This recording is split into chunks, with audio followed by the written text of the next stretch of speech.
Lloyd, just so you know, every time I listen to your show and you go from a segment to a break and the music kicks in, in my head, I picture me and you driving down the road doing Beavis and Butthead.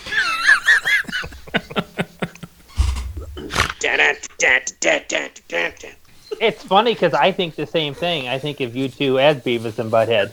Yeah, that's right.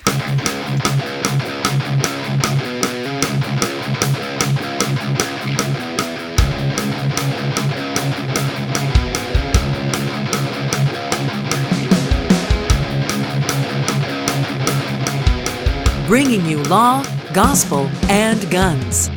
Welcome to Armed Lutheran Radio.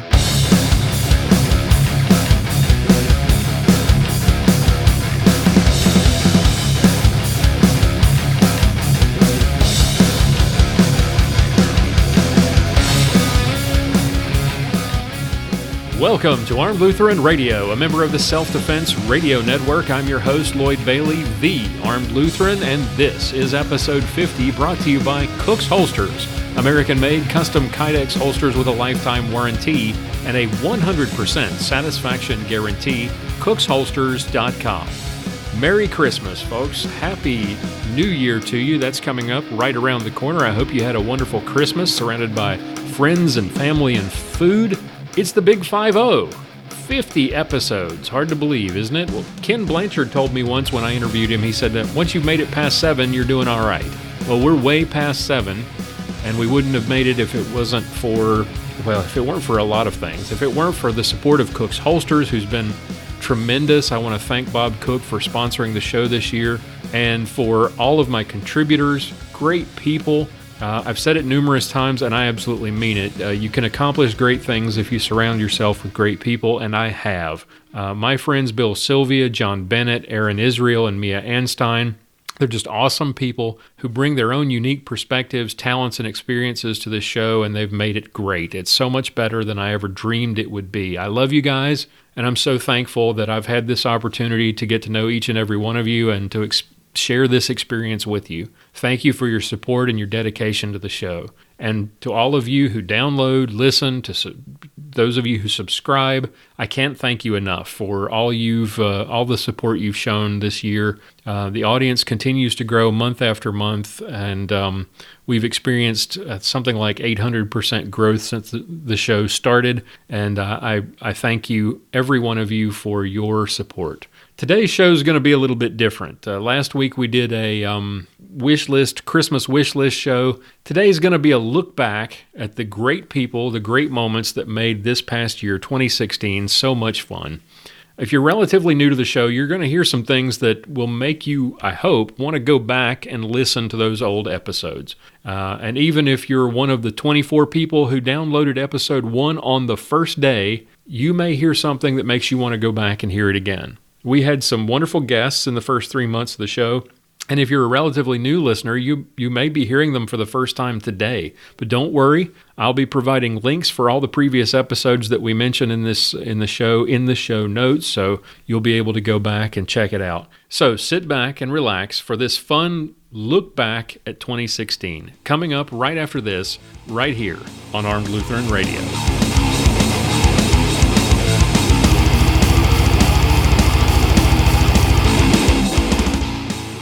Well-regulated militia being necessary to the security of a free state, the right of the people to keep and bear arms shall not be infringed. With those words, our founding fathers changed the world. They launched an experiment in freedom, where common lawful citizens are free to speak and gather and worship as they choose. But first among those freedoms is the one freedom that makes the rest possible. For 130 years, we've worked to preserve freedom first. I'm Wayne LaPierre of the National Rifle Association.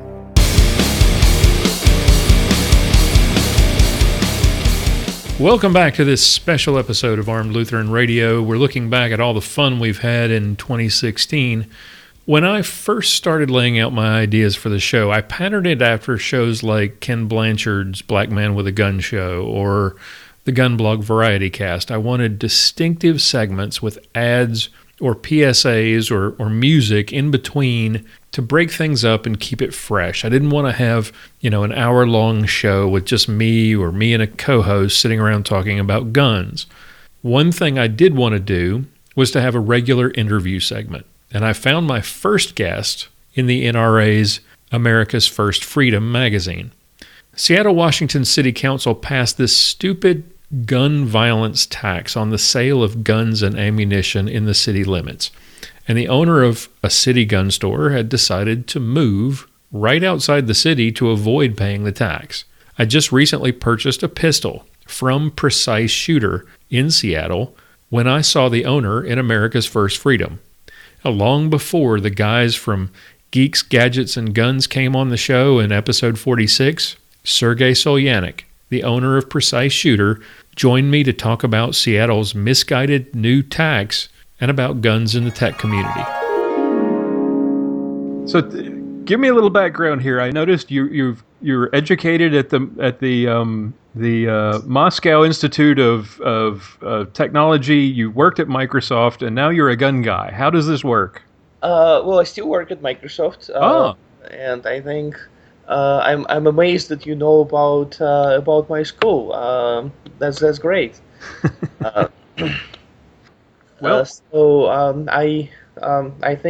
I think education and guns are not antithetical. Absolutely. I generally, when I think of tech guys, I don't think guns. Well, you're wrong about that, right? Because I'm glad to be wrong about that. Techies are, specifically engineers. Right. We like technical challenge. Sending a little small piece of metal across vast expanses of space and getting them to arrive within, a few inches of each other is a technical challenge. Right. So shooting is very much a technical challenge. Guns are often marvels of engineering. They all have their own different purposes, but in the end, they perform well in given the design, given the limitations of a particular application. So yes, shooting guns is, especially creating guns is a technical challenge, and shooting guns often can be a technical challenge. I do a lot of reloading, which kind of invites a lot of statistical calculations. So and I found, and I definitely not alone, Microsoft is full of gun owners. Guns are extremely popular in the company. So Sergey set me straight when it comes to geeks and guns. But it took us 44 more weeks to get our full geek on when Matt and Heinrich from the Geeks, Gadgets, and Guns podcast joined me to talk about geek culture, about guns, about video games, and about building a Home Depot machine gun in your garage. Skyrim or Fallout? Fallout. Definitely Fallout, guys. Yeah. Fallout has guns. This is true. And power armor. This is true. I was going to ask you, Heinrich, because since you work for a firearms company, I often wondered, it's 200 years after the world ends, right? And everybody's using these stupid little pipe rifles. How hard would it be to manufacture guns right out of your garage? Not very. Not very. No, his garage. Oh, his super simple. Not your garage. That's not fair. Yeah, my garage with the milling machine and metal lathe in it is probably not average. Yours is the one that everybody's going to run to when the world ends. Yeah, but with a hand drill and a hacksaw and a couple of files, you can make actually make a submachine gun pretty easily.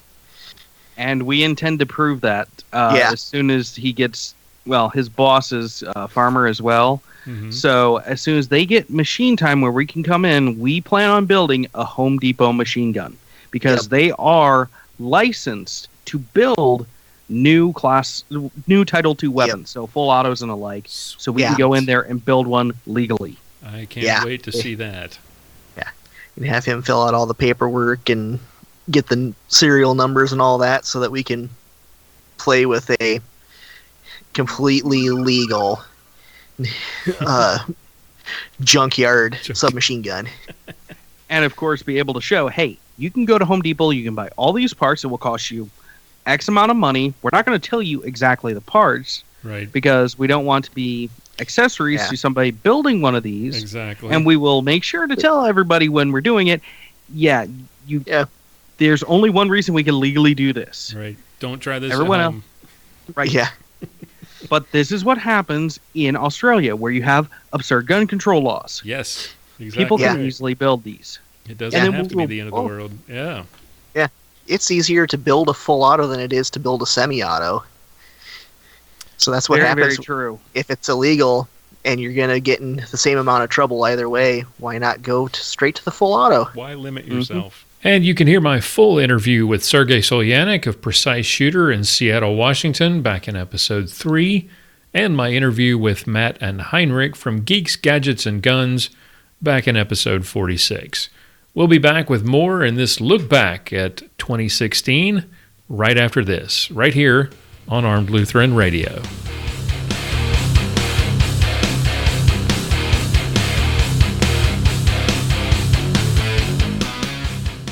Over and above our own body, spouse, and temporal possessions, we have another treasure, honor and a good reputation. If you're forced to use your firearm in self-defense, it's very likely that you will have to fight to clear your name after the fight for your life is over. Do you have $10,000 on hand to retain an attorney? Have you got cash readily available to make bail? Armed Citizens Legal Defense Network can give you peace of mind knowing that you have the financial and legal assistance to face this new threat to your liberty, your property, and your good name. Become a member today for just $135 a year by visiting armedcitizensnetwork.com and using the tracking code 15625 or Paul Lathrop, that's L-A-T-H-R-O-P, when you sign up. Can you survive the legal aftermath of self-defense? Join Armed Citizens Legal Defense Network today. armedcitizensnetwork.com. Use the tracking code 15625 or Paul Lathrop. armedcitizensnetwork.com.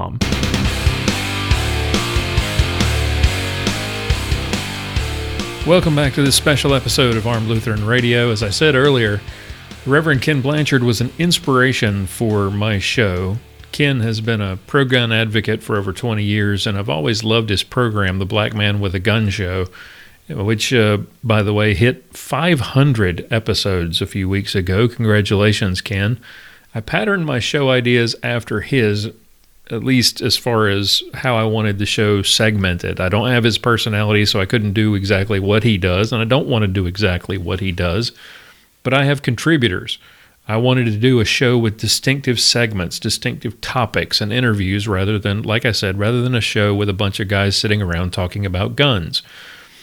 I reached out to Ken several times for advice, and the best advice he gave me was just, look, if you want to do it, go ahead and do it. Don't wait until you think you're ready. If you're passionate about it, make it happen. And so I did. I'm eternally grateful to Ken for that advice. And in week 15, I was honored to have him on my show. And I did my best to avoid sounding like a fanboy. If anybody's going to make it happen, it's going to be you. See, I'm going to have to keep this recording for when I'm feeling low. Because you said some stuff, man, that but I keep forgetting. If you followed me in my podcast, you probably know me better than my relatives. You've heard my spirit poured out on this thing. You've heard my tears. You've heard me lament on stuff, and you know me.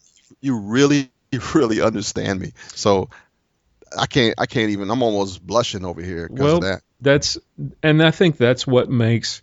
That is what has always made your show special to me, because it's like you said, you call yourself your brother, our brother from another mother, and it's like we've gotten to know you over the years, and you keep it personal, but the great thing is that when you come to the show and you say, man, the world's beat me down this week, that's the last we hear of it beating you down. You keep it positive, and it's just. Like I said, there are other podcasts that I listen to. There are others that I like, but I always keep coming back to yours because it's just up. And the other things that you've done over the years, the Unnamed Church and Blanchard Media. I love everything you've done, and like I said, you are the person, if it's going to happen, you're the person to make it happen. And so appreciate that, man. All right, man. He is the black man with a gun, our friend and brother from another mother, Ken Blanchard. Thank you for being here. Thank you for your service to our country. Thank you for your continued efforts to protect our Second Amendment rights. I'm so honored that you could spend a little bit of time with us. God bless you, brother. By the way, God bless you, man. Thank you so much. In case nobody's told you lately, we love you, and there ain't a darn thing you can do about it. Oh, man. Thanks for joining me. Shalom. All right, that was awesome. It was, dude. See, I've been listening. No joke. No joke. I was getting all misty over here. I was like, wow. I was trying not to sound like too much of a fanboy, but I am. Thank you, I always have. I meant every word of it, because it's no matter what you're talking about, you always make it fun. And I've learned a ton from you, and heard some really great people. And so I look forward to your show every week. When you're late, I get worried. That kills me too. It's like I can almost see your face. It's like, man, my man's waiting on me. I got to get to you, to the microphone. I got to tell him I'm okay. This week sucks, but I'm going to tell it. I'm going to keep it. I mean, I'm thinking all that in my head too, just like you said. Well, and you just make everybody feel like family, and so when you talk about your mom, we're all thinking about your mom and praying for you, and it's just. You know what's really, really weird is that I forget I say it, right? So then when somebody says, "How's your mom?" I'm like, How do they know? Right? It's like, man, that is so nice. You forget. I know, right? Totally. What is he spying on me? All right. I was like, how did he know? They're like, man, I hope you're doing all right. And I'm thinking, wow, what a nice person. Another of my all-time favorite podcasts has been the Handgun World podcast with Bob Main. Now, back when I lived in North Carolina, I was commuting an hour and a half one way to South Charlotte to work, and I used to listen to a lot of podcasts. And listening to the Handgun World podcast, hearing an everyday guy like me talking about his experiences with guns and with shooting while he's sitting in his mobile studio commuting to and from work like I was, it was something I could identify with, and I sort of gravitated towards. Well, in episode 42, I was honored to have Bob on my show, and he shared the story of how he became a gun guy. In 2005, when we were living not too far from you, the Dallas-Fort Worth area, Mm-hmm. I had to take a business trip to Houston. So I drove to Houston, and I got in real late. I got in pretty close to midnight. And I can't remember why, but I checked into my hotel room and I decided I needed to go to Walmart to get something. I don't remember why I was going to Walmart. So I go to a Houston Walmart. It's after midnight. Oh, gosh. Yeah, bad idea. Houston Walmart after midnight, you know. What's the old saying? Don't do stupid things in stupid places at stupid times. With stupid people, right. With stupid people, yes. And well, so what do? I go to Walmart at a little past midnight. I buy my stuff, and I walk outside of Walmart, and I start walking back towards my car.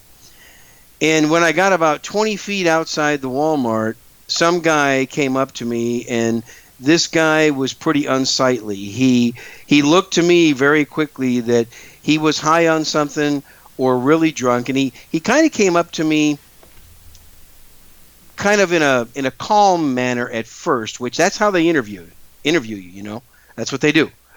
And he was asking for directions. He didn't ask for money. He was asking for directions. And my instincts told me not to stop, just keep on walking. Right. So I ignored him, and I kept on walking, and he started following me. And he got up to my side again, and he started saying, "Hey, man, I need some directions, man. I need some directions." And I said, "I don't think I can help you." And I kept on walking. Well, 2 seconds later, he's grabbing my left shoulder, and he's pulling me back and spinning me around. And as soon as I flipped around, I saw his right hand in the pocket of his baggy jeans. Uh-oh. Yeah. And, of course, I wasn't a gun guy then, so I wasn't really... I knew something was up, but I thought, oh, crap. So I just started dashing. I started sprinting towards my car. I was about, at this point, still about 20 to 25 yards from my car. Oh, God. Yeah. Well, on the way to my car, the Walmart security guard shows up in a golf cart, and he says, "Is there a problem?" Yeah. Yeah, and the guy that spun me around, he sees the Walmart security guard and he takes off running. He's gone. And to this day, I have no idea what his hand was on inside of his pocket. I don't know if it was a pocket pistol. I don't know if it was a knife. I don't know if his hand was cold or what. But I'll never know. So the long story being short, Lloyd, the next day I decided I'm going to get my concealed handgun license. And that's how I became a gun guy. And you can hear my full interviews with Ken Blanchard of the Black Man with a Gun Show in episode 15, and with Bob Main of the Handgun World podcast in episode 42. Stick around, we've got more to come in this special year-end episode of Armed Lutheran Radio, coming up right after this.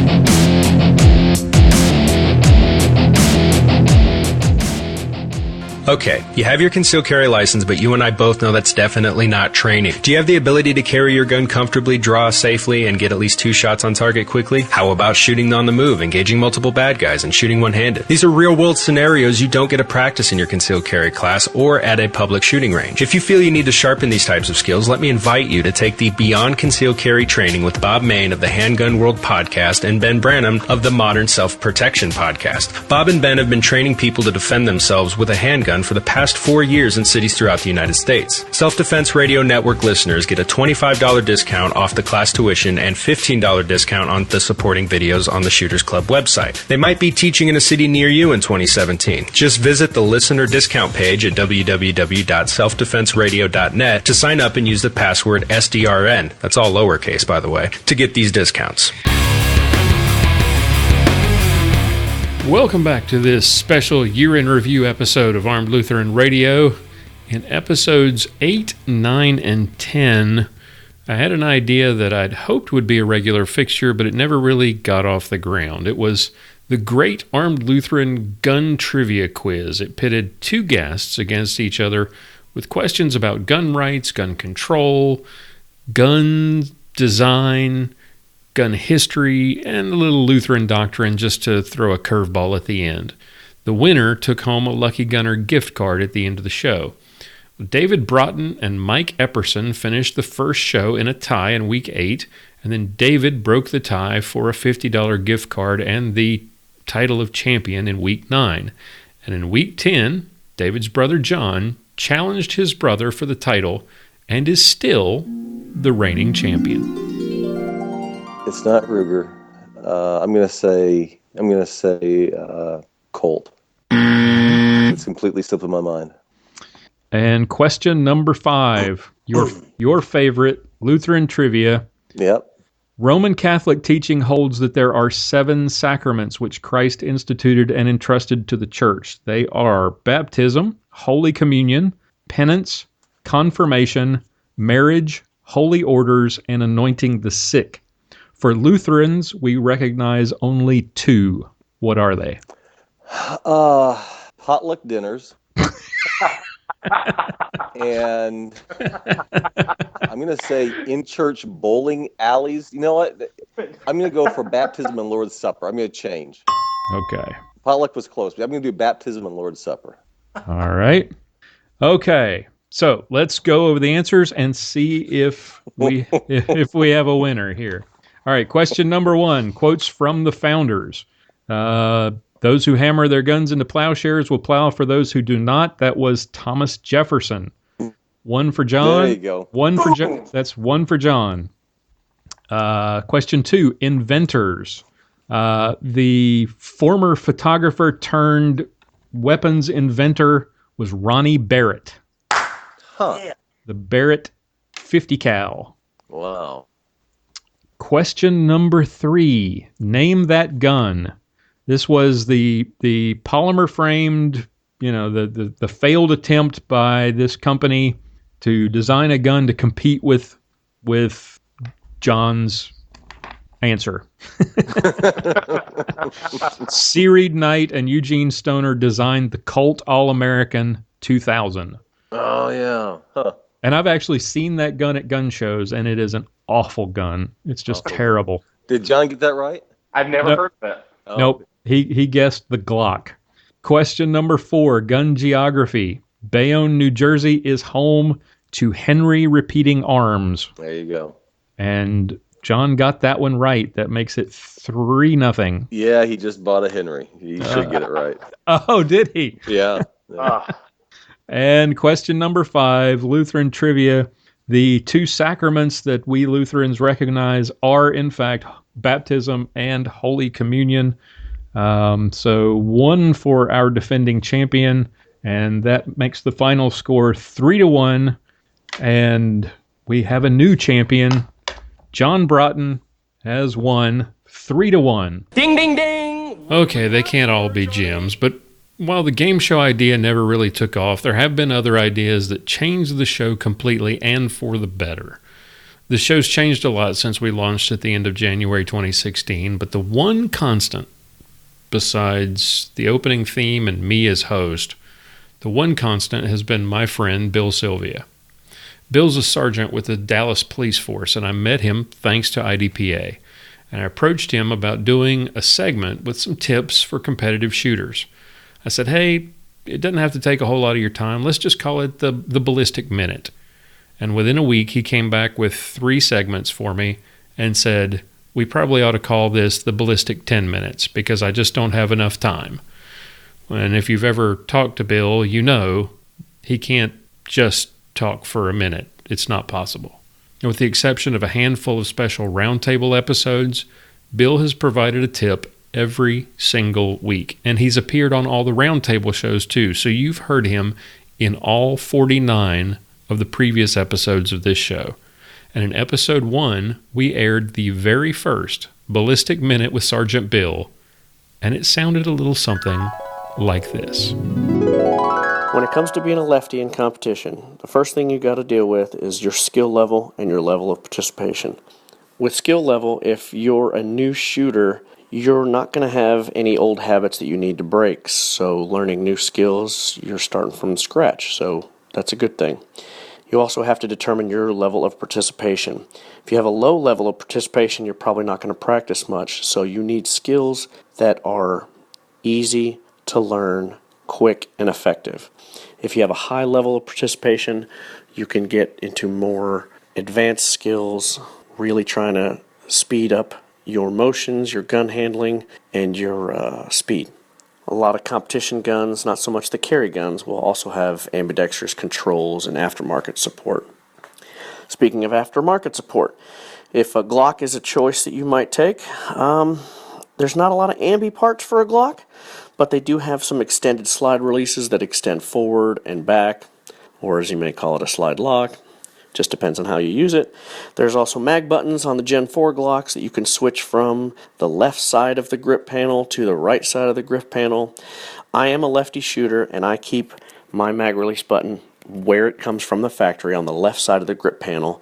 I use my trigger finger, my index finger on my shooting hand, my left hand, my dominant hand, and I activate the magazine release using that. If you're looking at something like a CZ, they have you can use a 75, but they also have a CZ85 that has some ambi controls. It has, safety on each side and slide release on each side. Guns similar to that is an MMP and a SIG 320. Now, most of those guns will have the slide release on either side of the gun, but the magazine release can usually be switched to either side.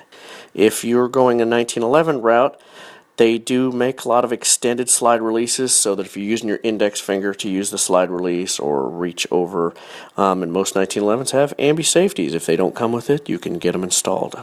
There's a lot of holsters and pouches out there that a lot of makers are making for lefties, so that's not as big an issue. I myself shoot several guns in competition. One includes a Glock 34. I don't really have any ambidextrous parts on it. When I do a slide lock reload, after I insert the magazine, I'll reach under the gun to the other side, and I use my index finger on my offhand, my weak hand, my right hand, and I will activate the slide lock, slide release to, make the slide go forward and load the gun, and then I roll out, and that hand rolls right back into the grip. Some people will just use hand over the top of the slide and rack the slide and then roll back out to their, firing grip. There's several different ways of doing it, several different guns to use to do it. Unless you have an ambidextrous slide release on, like, say, an M&P or a SIG 320, you have to find a different way to do it. It's always faster to use a slide release, but you got to have a gun that has it. And there you go, lefties. This has been your Ballistic Minute with Sergeant Bill. Early on, when I was laying out plans for the show, I envisioned a segment where I would fisk anti-gun articles which use scripture in support of their positions. I wanted to have an ordained pastor join me each week for that segment, and I put out a casting call on Facebook and looking for people who were interested in helping. I was thinking of having a different pastor each week, and a couple of people offered their support, and one of those was Pastor John Bennett of St. John Lutheran Church in Willow Creek, Minnesota. And after just one interview, I knew he was perfect for the show. He knows the theology, he knows the gun rights information, and he was perfect. We just clicked. I gave up the idea of rotating pastors immediately. We named the segment Clinging to God and Guns, and the rest is history. Here now is a sampling of that very first segment from episode 5.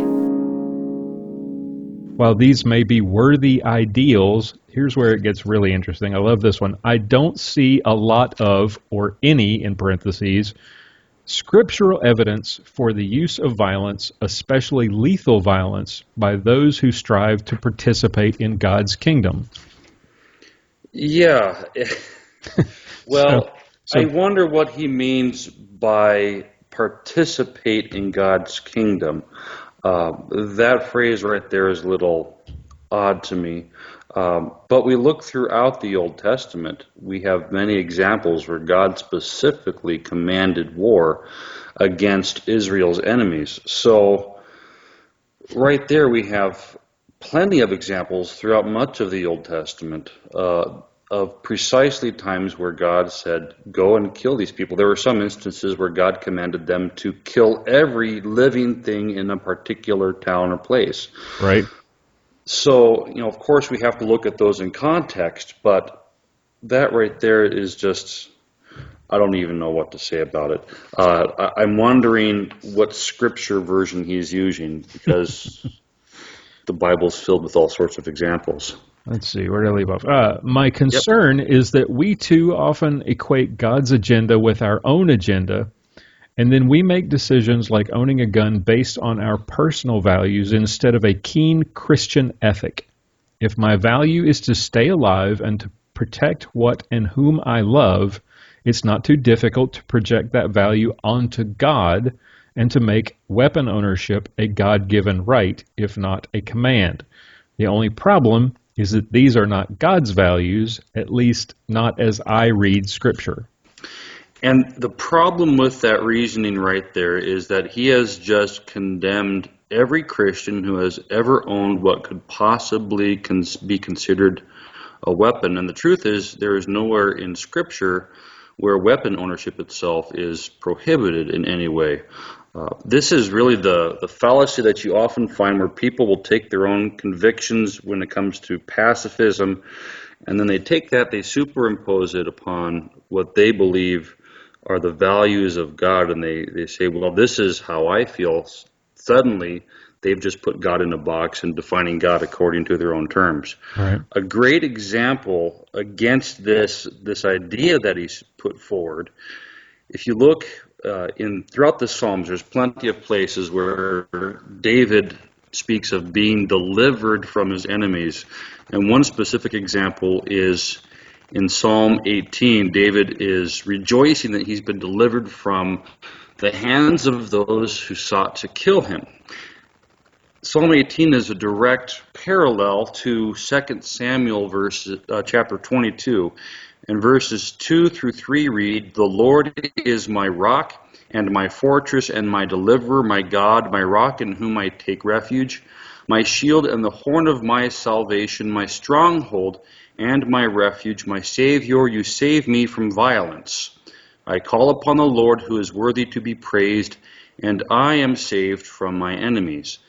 Now, I think someone like the author would take a look at those verses and say, well, see, he just simply placed his trust in God, and God delivered him, so we should do the same. Right. But you look at the context that David is saying these words in.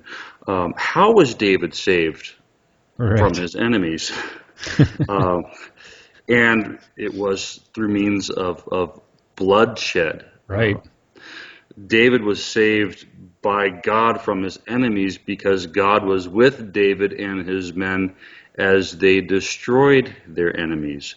So to take this approach that if my value is to stay alive and protect what I have and whom I love, it's not too difficult to project that value onto God and make weapon ownership a God-given right, if not a command.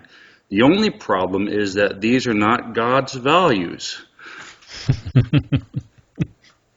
But that's not the example we have from Scripture. Not at all. God saves his people sometimes through bloodshed. John's Parish is in rural Minnesota, so the internet service is not exactly the greatest. The sound quality of that early interview, as you could tell, left a little something to be desired thanks to the buffering. But over the weeks that followed, we worked out some internet issues. We found a better way to communicate and to record the interviews. And as we've gotten more comfortable with each other, the segment has just gotten better and better. And Pastor Bennett's unique sense of humor has sort of come to the fore and has led to the introduction of the funny show openers that you now hear each and every week. And it's made this segment so much fun to record. Now we finally, after 4 pathetic points, we get to the theology. Which is also pathetic, by the way. Which is also pathetic. Yeah, I should never have gotten into Twitter. Twitter's just a sewer. Yeah. Bad temptation to violate the 8th commandment repeatedly. You don't have to jump into a sewer to know it's filthy.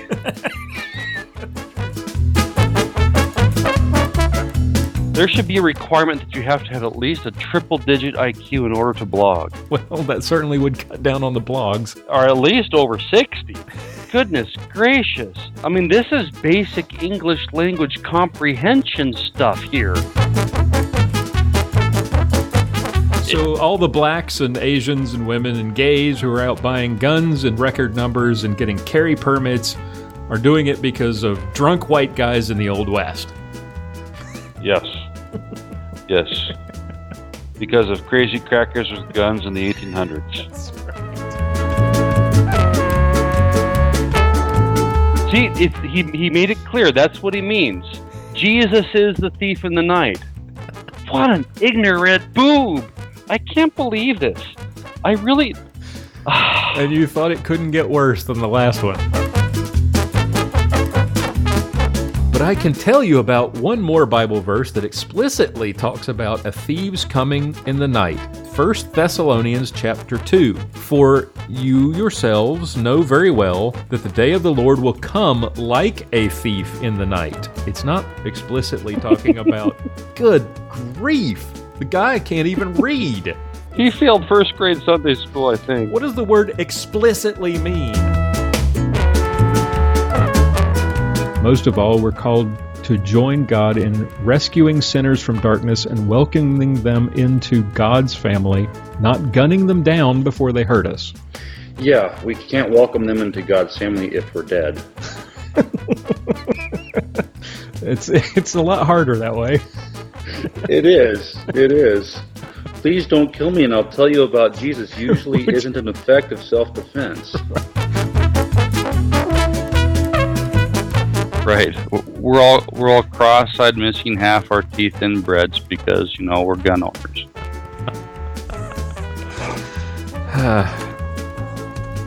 You know, those cross-eyed inbreds are some of the most loving, kindest people you'll ever meet, by the way. That's right. Just too bad they're cross-eyed, because it's hard to shoot straight when you're cross-eyed. That's true. What is that song? What if God was one of us? You remember that song? Yeah, Alanis Morissette. Yeah, Yes. I remember. What if God was the guy breaking down your door in the middle of the night? So don't shoot. Oh, God. It just might be Jesus. Hands up, Lord, don't shoot.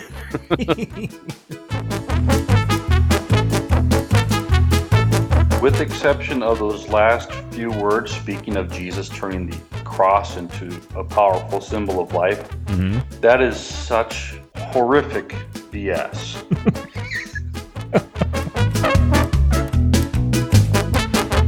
There was a comment that he had given that just absolutely blew my mind as sheer idiocy.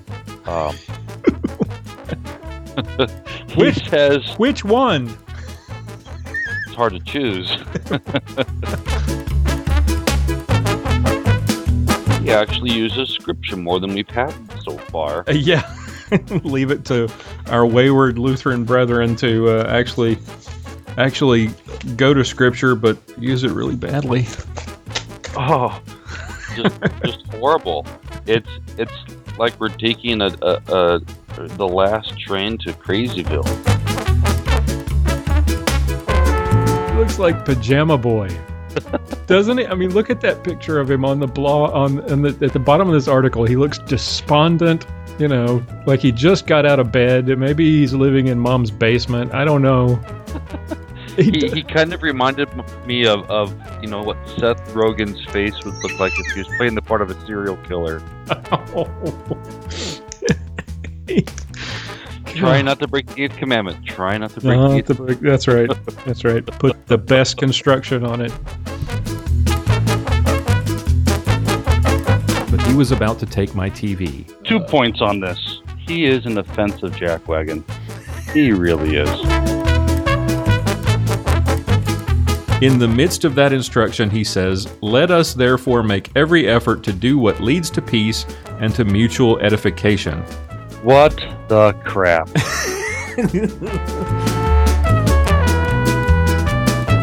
In some parts of the U.S., it's possible to buy a gun over the counter in a supermarket. I'm going to run down to the Piggly Wiggly and pick me up a AR-15. We should be prepared when it says for the Lord to show up in the middle of the night, and if it just happens to be a thief instead, we shouldn't resist. So when you hear someone breaking down your door, are you supposed to say, "Is that you, Lord?"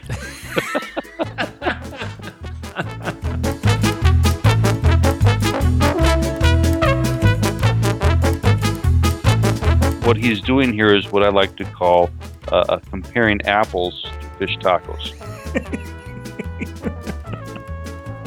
Because the two have absolutely nothing to do with one another.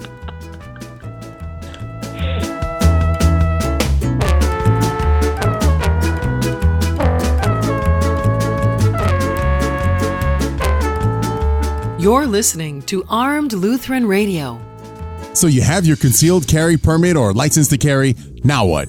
Now you need a good holster. Not one of those cheap neoprene prophylactic holsters you can buy in the big box stores. You need a holster custom built for the firearm you intend to carry every day. Check out cooksholsters.com. Made in the USA, Cooks holsters are available in a wide range of colors and designs for inside the waistband or outside waistband carry. They carry a lifetime warranty against defects and a 100% satisfaction guaranteed. Visit www.cooksholsters.com and use the promo code ARMEDPODCAST and take 15% off everything in the store. You put in the time and effort to legally carry a firearm for personal protection. Protect your firearm with a custom holster from cooksholsters.com.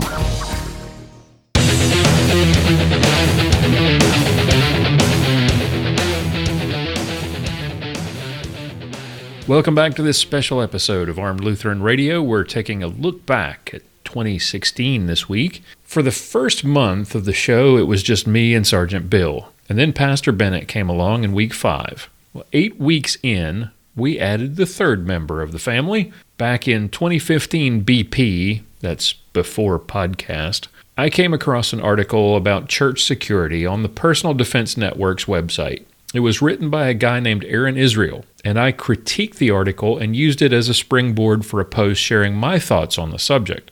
Aaron contacted me after my article was posted, and we've been friends ever since. Aaron's a combat-focused shooting certified instructor and the owner of Fundamental Defense. And when the podcast launched, I reached out to Aaron and asked him if he'd be interested in doing a segment on the show. Where Bill's segment focuses primarily on competition, Aaron's focus is self-defense and defensive shooting. And in week 8, we aired Aaron's very first self-defense tip, and it sounded something like this. Hey folks, Aaron Israel with Fundamental Defense, here with your personal defense tip for the week. This week I want to talk to you guys about deadly force in defense of property. Now, if you look at the state law in Chapter 9 of the Penal Code, if you've taken the CHL class or gotten your license to carry, then you should have covered this.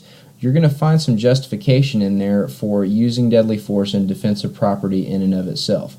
But as an instructor, I'm not just supposed to talk to you about what the law says. I'm supposed to be here to give you advice about not just what you could do, but what you should do.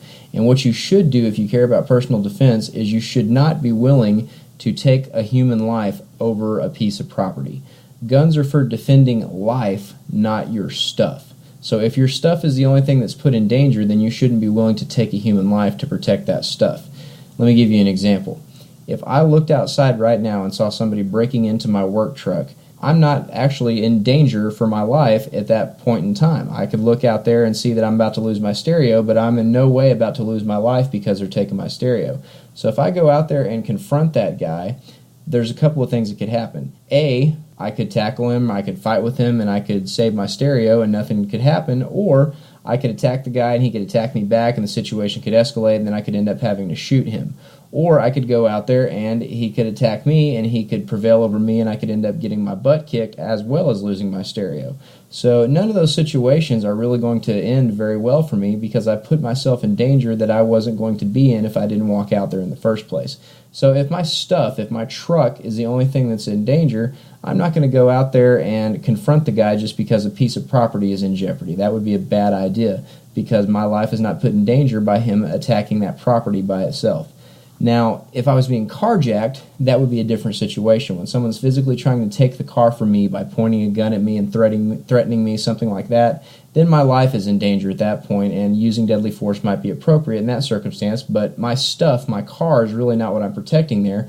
I'm protecting my life inside of my car. The same concept can be applied to home defense. That's probably something that's coming to you guys' mind as you listen to me talk about this. In home defense, there are some principles that you can base your home defense plan around that'll keep you from shooting someone just in relation to stuff if your life is not in danger. The first principle for home defense is going to be evasion, to evade. Evade means get as far away from the bad guy as you can. So if someone's breaking in your front door and you're at home by yourself and you can get out your back door and go call 911, that's going to be your best option because you're going to avoid fighting with that person altogether. The second principle is to barricade. So let's say that you can't get out of your house for whatever reason. You can't get away. You can't escape and go call 911. Maybe you have other people in the house with you, loved ones that you need to protect. You need to have a plan to barricade. Now, typically that's going to mean that you've pre-designated a room in your house where you're going to try to get your family into to barricade that's got a big, heavy, solid door on it with extra deadbolts and that sort of thing to keep the bad guy out. Or you might have to improvise a barricade by throwing a dresser in front of the door to try to make it harder to get for the bad guy to get to where you are. If you own guns for personal defense, the implied task is going to be at some point during that process to arm yourself as you're barricading, right? So you want to think about where you're staging your defensive tools. It would make sense to have them staged wherever you're going to plan to barricade and wherever you spend most of your time in the house.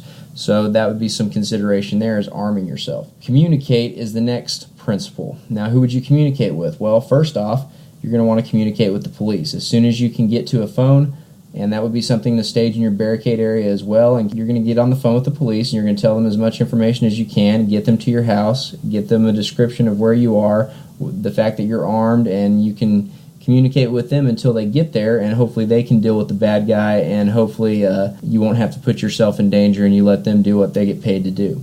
So communicate. You also might, if the situation is appropriate, communicate with the bad guy. Now obviously, If you're trying to be nonchalant and discreet, you're not going to necessarily want to call out to the bad guy, so if it's going to give away your position, don't do that. But you can communicate with him if he has already seen you, or if he's trying to break through your barricade. You can certainly communicate that bad things are going to happen to him if he comes in the room with you. And then, after communicate, the last resort, the last principle is respond. Use deadly force if you are forced to. Now, keep in mind, these are principles, they're not necessarily steps. Sometimes you might not be able to barricade. Sometimes when you realize that your home is being invaded, you might have to respond immediately because the guy's in the room with you. If that's the case, so be it. You might be moving towards your barricade and encounter the bad guy and have to deal with him right there. If that's the case, it is what it is. But if you base your home defense plan around those principles, then you're going to avoid getting into a situation where you might accidentally shoot somebody who doesn't need to be shot. What you don't want to do in the context of home defense as it relates to using deadly force in defense of property is if you hear a bump in the night, go investigate that bump in the night. And that's probably going to be your first instinct, because untrained people, you hear something happening outside rustling in the bushes, your first instinct is going to be to go out there with your baseball bat or your firearm and go investigate, right? See what's going on. But what could happen there? Well, same as the scenario with the truck earlier. You go outside and either you get jumped by the bad guy, or you could possibly end up shooting somebody who doesn't need to be shot. Maybe it's your neighbor kid breaking back into the house after he snuck out. Maybe it's your own kid after they snuck out, sneaking back in. Maybe it's somebody who's in the wrong yard and walked through the wrong fence. Maybe it's somebody coming to you for help that, their car broke down around the corner and they need some gas, or they've been in a wreck or something like that. There's all kinds of situations that could be. So you don't want to just go out there and investigate. If you really feel like somebody might be breaking into your house or is trespassing on your property, you ought to be calling the police and following those principles of evade, barricade, arm, communicate, respond. We don't use deadly force in defense of property unless our life is put in danger in the process of defending that property. And we don't put ourselves in situations that we can avoid just to try to defend that property. So if you keep that in mind, you're going to stay out of a lot of trouble, and that's my personal defense tip for this week. Come see us out on the range. Check us out on the web at fundamentaldefense.com or facebook.com/fundamentaldefense, and I will see you guys next time. And so our merry band plowed along for the next 16 weeks or so until I saw a tweet from somebody named Mia Anstine. Actually, I thought her name was Mia Anstine. She corrected me on that. She shared one of my episodes and encouraged other people to listen, which I thought was pretty cool. Nobody'd done that before.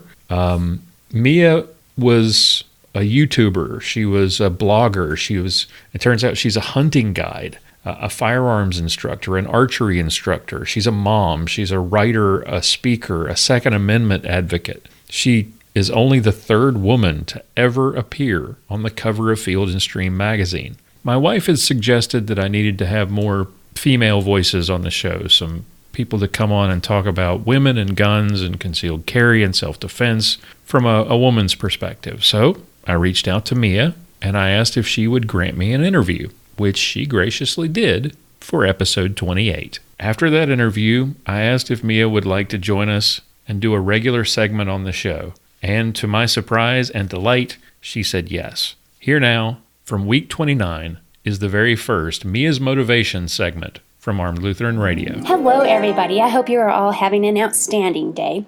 I am happy to be here chatting with you, and today I wanted to share a shooting tip. A while back, Lloyd and I were discussing the Remington Arms little RM380 pistol, and this little gun feels outstanding in your hand. Its all-metal frame is very comfortable, and while we were chatting, we also discussed the trigger pull on this little pistol. The pistol does have a long trigger pull, so it leads me to want to discuss with you exactly where do you put your trigger finger on the trigger when you're shooting a pistol.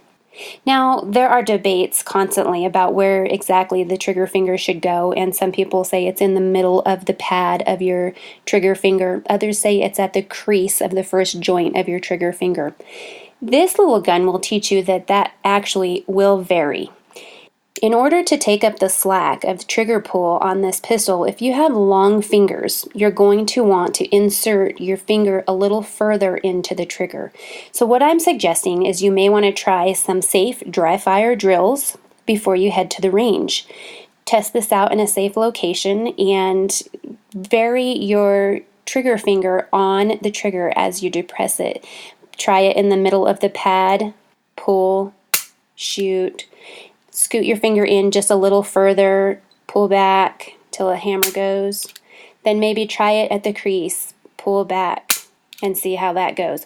The whole idea is you want to be pulling slowly until you take up this slack. You want to pull up that slack and then pull steady until the hammer actually strikes.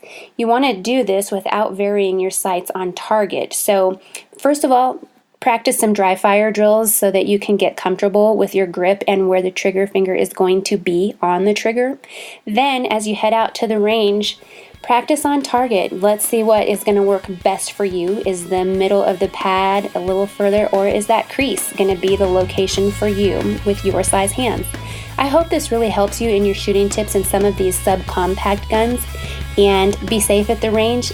Talk to you later. Have a great day.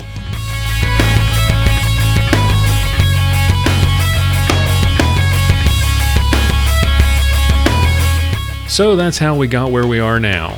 4 amazing contributors bringing their unique perspectives and experiences to the show and making it what it is. It's completely different from my original ideas, and yet so much better. Well, that's going to wrap it up for part 1 of our look back at 2016. Part 1? Yep, there's a part 2, and it's coming next week. We're going to revisit some of the best interviews, the controversial topics, the roundtable episodes, and share a few more laughs. Join us next week for our first episode of 2017. Happy New Year, everybody. Hope you have a safe and merry New Year. Until then, keep shooting, keep praying. We'll talk to you next time.